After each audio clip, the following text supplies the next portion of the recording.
नमस्कार.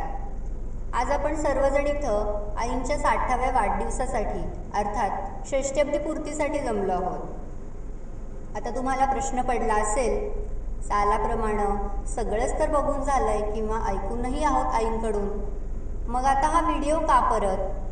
तर या 60 वर्षांमध्ये आईंच्या लहान मोठ्या आठवणींना उजाळा देण्यासाठी आणि त्यांनी आजपर्यंतचा हा प्रवास कसा केला याची एक छोटीशी झलक म्हणून हा छोटासा व्हिडिओ. साल 1966, 24 मार्च रोजी आजोबा आजींच्या पोटी पहिलं कन्यारत्न जन्माला आलं आणि लक्ष्मीच्या पावलांनी आईंचा जन्म झाला.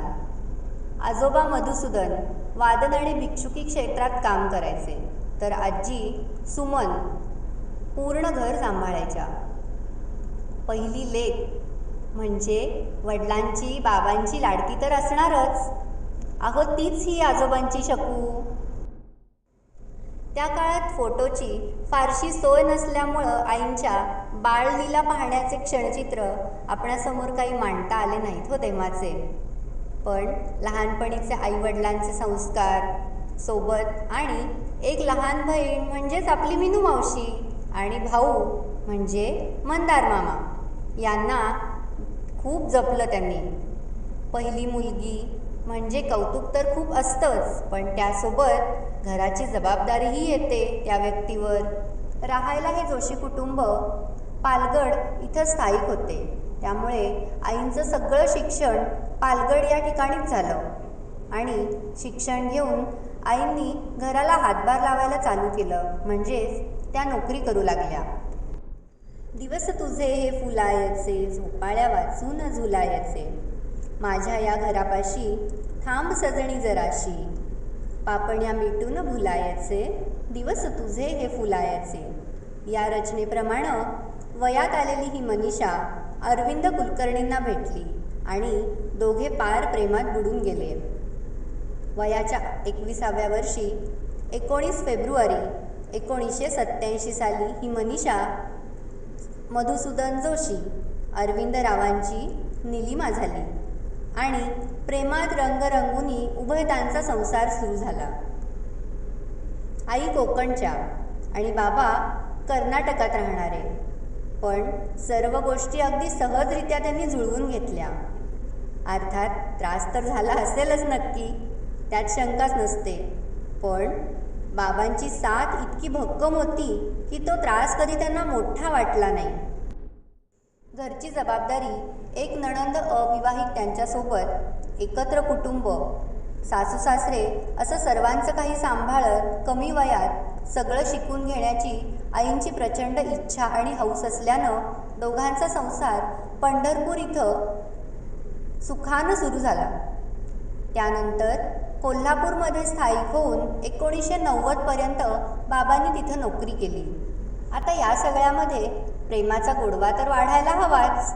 असाच गोडवा वाढवणारी गुड न्यूज आईंना मिळाली. रोज एक तरी वडापाव आणि आईस्क्रीम असे भन्नाट डोहाळे पुरवत पहिली लेक जन्माला आली ती 9 डिसेंबर 1987 साली. ती म्हणजे आपली मानसीताई. प्रेमळ, खोडकर आणि मनमिळावू लेकीसोबत सुंदर क्षण टिपत आईबाबा मिरजमध्ये स्थायिक झाले आणि बाबांची LICची 1989 साली नोकरी पक्की झाली. मानसीताईचं बालपण आणि खोडकरपणा एन्जॉय करत असताच प्रेमाची गोष्ट अजून पुढे गेली आणि कन्यारत्न जन्माला आलं. 3 नोव्हेंबर 1992 साली रुचाताईचा जन्म झाला. रुचाताईचा आनंदी आणि कलाकारी स्वभावाचा अनुभव मिळत असतानाच दुग्ध शर्करा योग जुळून आला आणि यावेळी मात्र डोहाळे काय लागले होते विचारूच नका हा. अहो चक्क भावेंची सुपारी. आई पालगडला असल्यानं तिथं त्या काळी मिळायची नाही ती, त्यामुळं मिरजेतून पालगडपर्यंत डोहाळे पुरवण्याची सोय बाबांनी केली. भावेंच्या सुपारीला पालगडमध्ये भाव चढवून आईंपर्यंत ती पोहोचवण्यात आली आणि 5 मार्च 1994 साली पुत्ररत्न अवतरले. गजानन महाराज प्रकट दिनी. हरहुन्नरी, विनोदी आणि समजूतदार अनिरुद्धचा जन्म झाला. महाराजांची सेवा केल्याचे फळच म्हणूया आपण. 2 लेकी आणि 1 लेक, तिघांना सांभाळताना तारेवरची कसरतच हो जणू ती. तिघांनाही अगदी मायेनं प्रेमानं, पण हवं तिथं कठोर बनून मोठं कष्टानं वाढवलं त्यांनी. अर्थात बाबांची भूमिका व साथ बहुमोलाची होतीच आईंना. 2002 साली आदित्य अपार्टमेंटमध्ये स्वतःचं घरकुल उभं केलं. तेव्हा ते सोपं नव्हतं बरं का, पण गजानन महाराजांच्या कृपेनं दोघांचं स्वप्न सत्यात उतरलं आणि स्वतःचा 2 BHK फ्लॅट तयार झाला.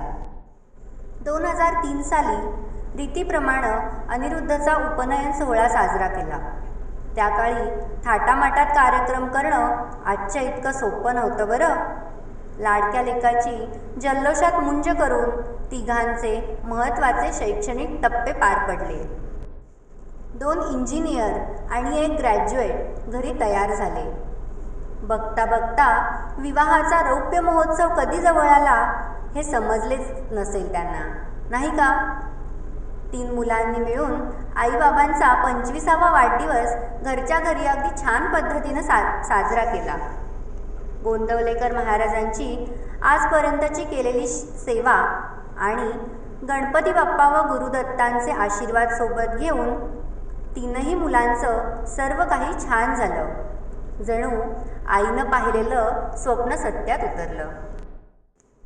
अनिरुद्धचं इंजिनिअरिंग आणि रुचाताईचा कोर्स, सर्व दोघांचंही शिक्षण पुण्यात चालू असतानाच पहिली लेक मानसीताई वयात आली आणि सुरू झाली की हो लगीनघाई. नागपूरचे जिजू मिस्टर पंकज साठे आणि मिरजेची कन्या मानसीताई, घरचं पहिलंच लग्न अगदी धूमधडाक्यात करून दिलं लग्नताईचं 2014 साली आणि ताई आणि जिजू पुण्यात स्थायिक झाले. पहिली वहिली लेक आणि गोड बातमी मिळाली हे समजून आजी आजोबांना झालेला आनंद गगनात मावेनासा झाला आणि अशा दिलेल्या आनंदामध्ये 2015 साली श्री गजानन कृपेनं संकष्टी दिवशी लाडोबा अद्वैतचा जन्म झाला. काय सांगू, आनंद गगनात मावेना. आजीने तर हॉस्पिटलमध्येच उड्या मारायला सुरुवात केली आणि पहिल्या नातवाचं स्वागत केलं. हाच तो गोड अद्वैत आपला. TCSच्या नागपूरच्या जॉईनिंगनंतर अनिरुद्धनं सगळ्यांनाच नागपूर आणि गांधीनगरचं दर्शन दिलं आणि आईसाठी पहिल्या पगाराची भेटवस्तू दिली. फोटो काही फार क्लिअर नाही आहे बरं का, पण त्या माऊलीच्या डोळ्यातला आनंद तर पहा, काय ओसंडून वाहतोय आनंद त्या गिफ्टमुळं. अद्वैतच्या या बालपणात रमून जाता जाता वेळ जुळून आली मधल्या लेकीच्या लग्नाची, अर्थात रुचाताईच्या लग्नाची. बदलापूरचे जिजू आणि आपली मिरजेची कन्या, ठरलं की हो लग्न. मोरया हॉलमध्ये 2018 साली अगदी छान पद्धतीनं लग्न करून दिलं. 2 लेकींचे संसार छान सुरू आहेत आणि एक मुलगा इंजिनियर होऊन TCS सारख्या कंपनीमध्ये नोकरी करतोय. यापेक्षा त्या आईवडिलांचं सुख काय ते दुसरं. त्याच सुखात छानशी भर पडली आणि चिन्मयची गोड बातमी समजली. 2015 साली 15 जानेवारीचा चिन्मयचा जन्म. त्याच दरम्यान कोविडची साथ आली होती. सर्वांना तर माहीत आहेच आपल्याला किती टेन्शन होतं तेव्हा.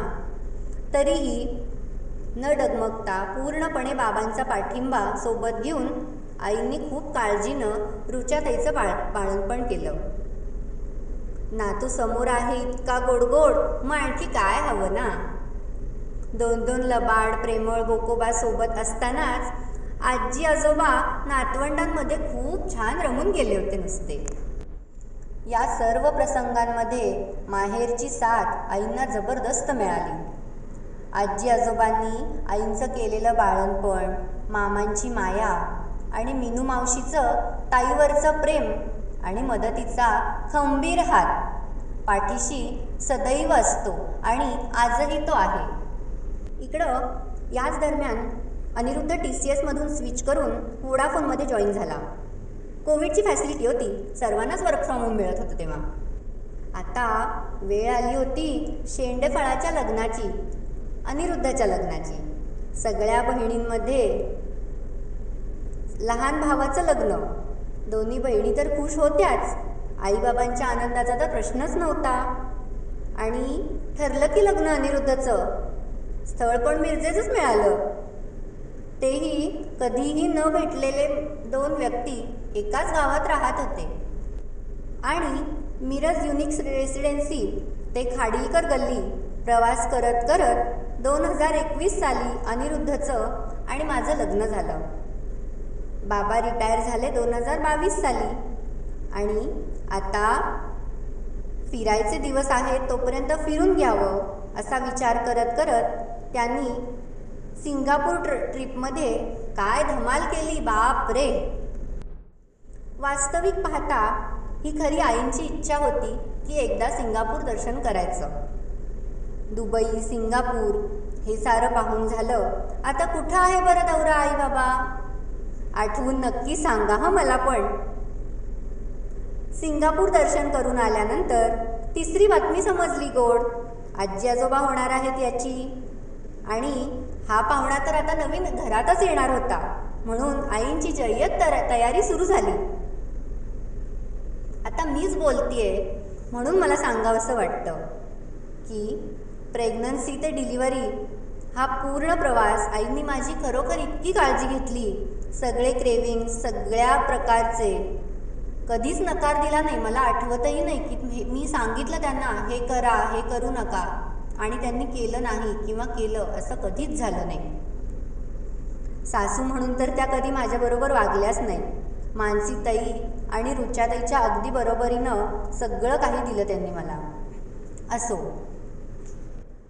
अहो गोड बातमी बाजूला राहिली आपली.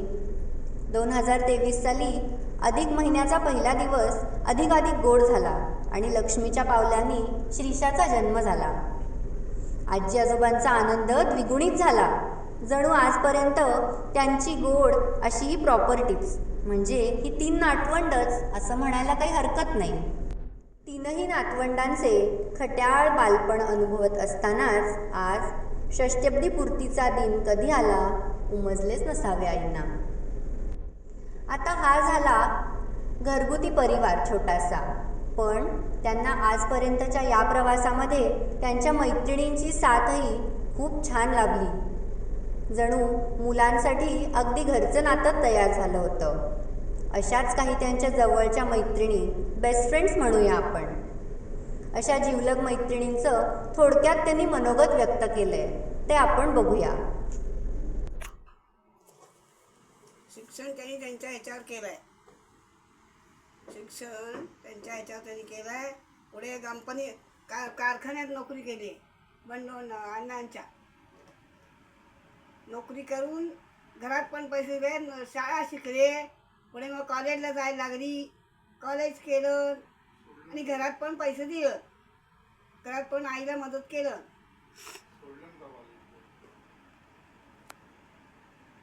पुढे मग लग्न जमून झालं.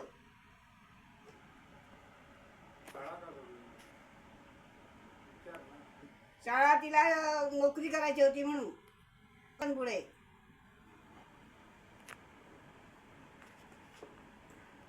एकीकडे नोकरी आणि कॉलेज असं दोन्ही तिने केलं नाही आणि मोठी झाली.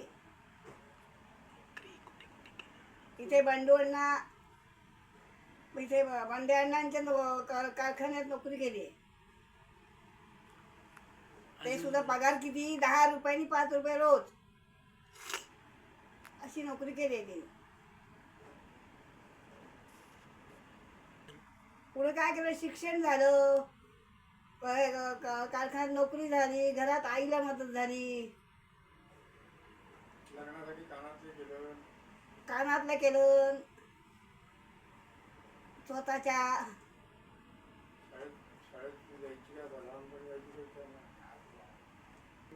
हो जात होती, पण बरोबर मंदारला नेताना त्याला आला शाळेत हात धरून नेत होती. तो म्हणायचा ताई आली तर मी शाळेत जाईन असं म्हणायचा. आणि मीनू आत्या म्हणून आत्याचं पण तसंच. आणि बाबा बाबा पण तसे जवळीने जाऊन केलं. तिघं जाणार तिघं येणार. जेवायला बसताना सुद्धा ते एका ताटात तिघं जेवली आहे. पापड मऊ भात.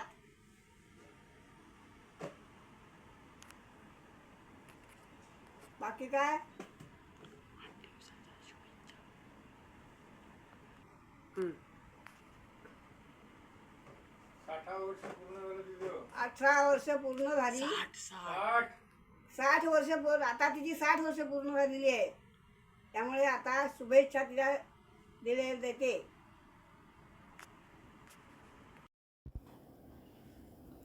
नमस्कार, मी भाग्यश्री, मनीषाची मैत्रीण. आज ती 61 वर्षामध्ये पदार्पण करीत आहे, म्हणून तिचे सर्वप्रथम हार्दिक अभिनंदन आणि परमेश्वराजवळ एवढीच प्रार्थना की तिचे पुढचे आयुष्य आरोग्यदायी आणि सुखसंपन्नतेत जावे. तसं बघायला गेलं तर तिची माझी मैत्री 27-28 वर्षाची आहेच आहे. माझ्या आणि तिच्या मुलाच्यामुळं आमच्या दोघींची खरं तर मैत्री झाली. शाळेत नेणे आणणे, भाजी आणणे, देवाला जाणे हे सगळं आम्ही दोघीजणी मिळून एकत्रच करू. नंतर ओळख वाढली, परिचय वाढला. मग डबा घेऊन जेवायला शाळा सुटल्यानंतरसुद्धा मी घरी येऊन डबा घेऊन तिच्याकडे जेवायला जाणे किंवा तिनं माझ्या घरी येऊन जेवणे असं आम्ही एकत्रच करत असू. तर माझ्या या भावना व्यक्त करण्यासाठी मधुरानं हे मधुर काम केलेलं आहे की मला ही एक संधी दिलेली आहे आणि याबद्दल तिचे विशेष कौतुक. कारण तिनं मला आपलं समजून किंवा आमच्या आईबद्दल तुम्ही काहीतरी बोला अशी विनंती केली. त्यावरून मी हा व्हिडिओ करून पाठवते. आणि मुलंसुद्धा खूप प्रेमानं आपल्या आईचा वाढदिवस साजरा करत आहेत हे बघून मला खूप आनंद झाला आहे. आणि आमच्या दोघींची मैत्री होण्याचं कारण खरं तर स्वभावही असतील, आणखीन दैवी योगसुद्धा असेल. कारण माणसं ही सहजासहजी भेटत नसतात, काहीतरी त्यामागे कारण असते आणि त्यामुळं ती भेटत राहतात. आणि आपण त्याचं रूपांतर मैत्रीमध्ये करतो. मैत्रीमध्ये झालं आमचं रूपांतर. आणि त्यातसुद्धा असं झालं की त्यावेळी यूट्यूब वगैरे काही नसल्यामुळं सुद्धा आमची मैत्री जास्त झाली असेल. कारण काही झालं तरी आज येतीस का गं दुपारी जरा खोबऱ्याच्या वड्या करायच्या आहेत, आज येतीस का गं जरा मसाला करूया, असं करत करत आमची मैत्री म्हणजे सवाष्ण म्हणून बोलवणं, जेवायला जाणं वगैरे असं होऊन ती वाढत गेली. आणि स्वभाव एकमेकांचे जुळले आणि निखळ मैत्री झाली. आणि त्या निखळ मैत्रीचा आनंद मला मिळतो आहे हे माझं भाग्यच मी समजते. आणि तिच्या सुखदुःखामध्ये मला तिनं सामील करून घेतलं हेही माझं भाग्यच आहे. आणि अशीच आमच्या दोघींची मैत्री राहावी किंवा हे कौटुंबिक संबंधसुद्धा असेच राहावेत अशी मी परमेश्वराजवळ प्रार्थना करते.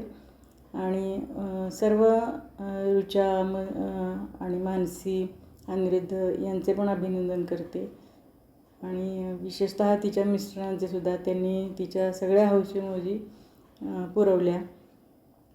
आणि खूप दोघांनी कष्टामधनं संसार इथंपर्यंत फुलवत आणला. आमच्या समोर हे आम्ही बघितलेलं आहे. त्यामुळं त्यांना इथून पुढचं जे आयुष्य लाभणार आहे ते त्यांचं सुखात आणि ऐश्वर्यात जावं ही माझी परमेश्वरचरणी प्रार्थना.